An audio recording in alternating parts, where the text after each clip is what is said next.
Hello, my name is Camilo Villegas, and this is a presentation on the economics of autonomous vehicles. It's based off a research paper I did at Florida International University. This will describe the global economic impact of autonomous vehicles. We'll be looking at some examples like the Google car, which will probably be the first consumer driverless car in the market. Before we begin, I'd like to just give a quick note. After the presentation, under the YouTube description, there's a link that shows an example of the Google car in action, the technology it uses, and how current the technology is. Its future is here, and this is why it is worthwhile to already start looking at the implications and the economics of the autonomous vehicle. So as we begin, first I'd like to give a quick overview of how this presentation is going to be divided. I will be splitting them up into 4 topics. First, I'm going to be talking about how the driverless car will reduce accidents and traffics mainly by 90%, giving this much more efficient travel and therefore reducing costs for the individual, and obviously a very positive thing for the economy.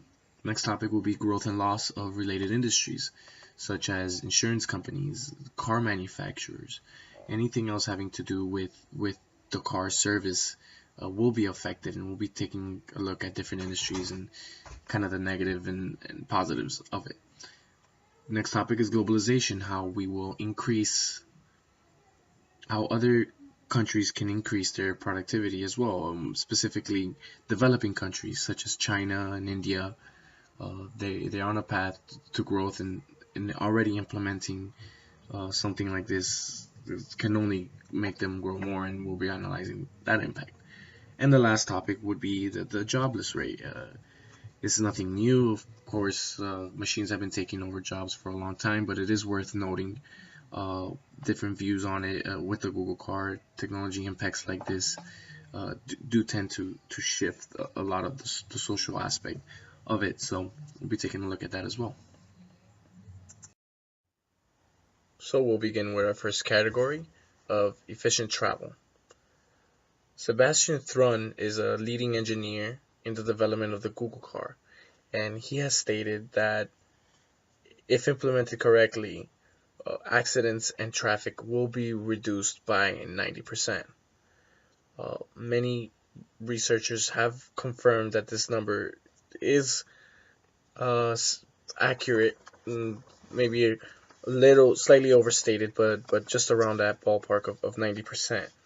And this, of course, will have major implications in the economics of individuals, and how it will reduce our travel time and our cost.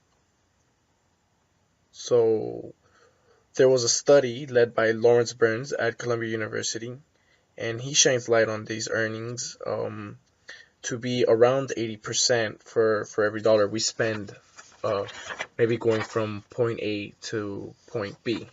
And in a little while, I will show a graph on how that affects us. So another thing that efficient travels will encourage is the reduction on oil dependency. This is good, and this is also bad. The impact that it will have initially is a negative one. We do rely on a lot of exports in oil, and if this is implemented correctly, this decrease in oil demand will lead into a decrease in our markets, and that will be a negative impact. But as many industries do adapt, other companies can come up with different ways of supplying energy and different ways of making money off the driverless car. Insurance, this is another company that would be hindered. Initially, there will be a growth. Policy claims they would gain around $300 billion. Of course, nobody's getting into accidents anymore, so this gain is good. Also, there will be a decrease in demand. We will no longer need insurance companies to be there. They will be inefficient and obsolete once we get the technologies up to par, maybe saving accidents to 99%. And again, it will be up to the industry to adapt and see how different ways to ensure or make the individual feel secure. So this brings up a little bit of an ethical question of, even if it's 1%, you are accepting an automatic loss of life when you get in a Google car, and how comfortable you are with that. And it is a problem that would add friction in the beginning. But like many things that seem dangerous at first, like for example the car, you can surpass it and make it better, and increase the technology until everybody feels safe enough to just get in a Google car. Our third category, new and old businesses. Of course, with every new technology, there's new jobs, new productivity, new growth, and also old businesses that can no longer sustain growth and do collapse and become obsolete. Uh, they will face existential challenges to market leaders across numerous industries, including car makers, auto insurers, energy companies, and other car related businesses that will have to just come up with new ways of kind of surviving with this new technology once it's implemented. I used insurance companies already as an example, and that alone is a $2 trillion revenue uh, business. And just to erase that type of money doesn't negatively impact any country. And the faith is placed on the capitalism, how it works, and the way that it'll figure out itself. It's true, but it also doesn't mean that it'll be a positive anytime soon. However, you could recuperate in the long run. I do believe that it's beneficial to get rid of one industry to maybe gain three other better ones, more efficient ones. Car industry is another big money making company in the United States. So car industries will have unpredictable results. They'll first lose money to maybe the cars that nobody wants anymore, and maybe some will adapt to becoming the car company that sells these already implied Google cars and or driverless cars, automated cars. Whoever else wants to imply the technology, and it does open up very new opportunities. Of course, this is all hypothetical, and I won't be spending too much time on this, but it is worth noting because the future is there and the opportunities are there, and it's up to the companies to already be prepared for the new change.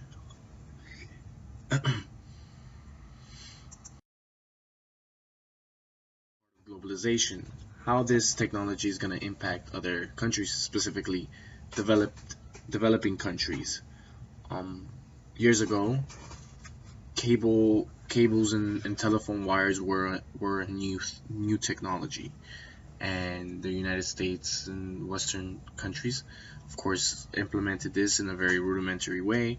Uh, some cables looked very antique, the technology wasn't quite there, and therefore India, for example, did not do this. They didn't have the resources nor the curiosity to start developing these things. However, as it did get better, and developed countries already were implementing this in a very efficient way, with the cell phone towers, and everybody was connected now through different means of technology.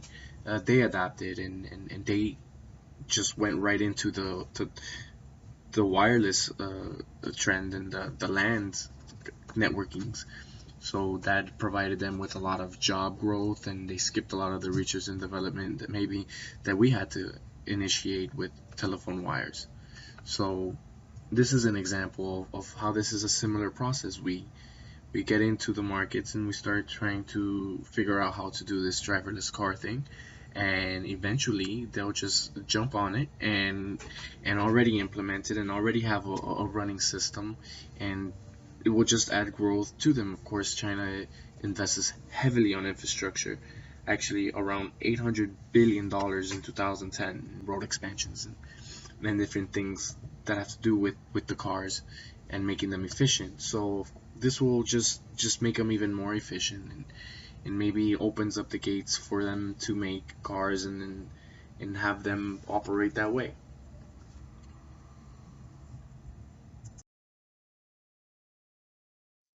Of the job loss. Uh, this economic impact is nothing new.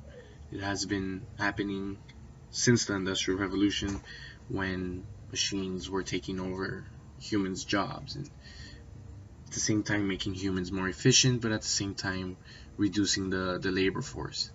And this is, in the long run, presented to be actually a good idea. You have more time to spend doing something that is more useful. Machine has taken over a very useless job now, and that makes you should make you more productive in the long run. And that is the basis for computer ethics. It's beneficial to us to extend and expand our intellect, and eventually reach a point where our lives are easier and we have increased the quality of life. And this is just the tip of the iceberg, but again, it's nothing new, and we should just expect similar impacts of the Google car or the driverless car or the autonomous vehicles that are doing the job for us, and we should let it happen. And there's only long projected growth to come out of this. And yeah, this will conclude my presentation of the final paper. Thank you very much for watching. Goodbye.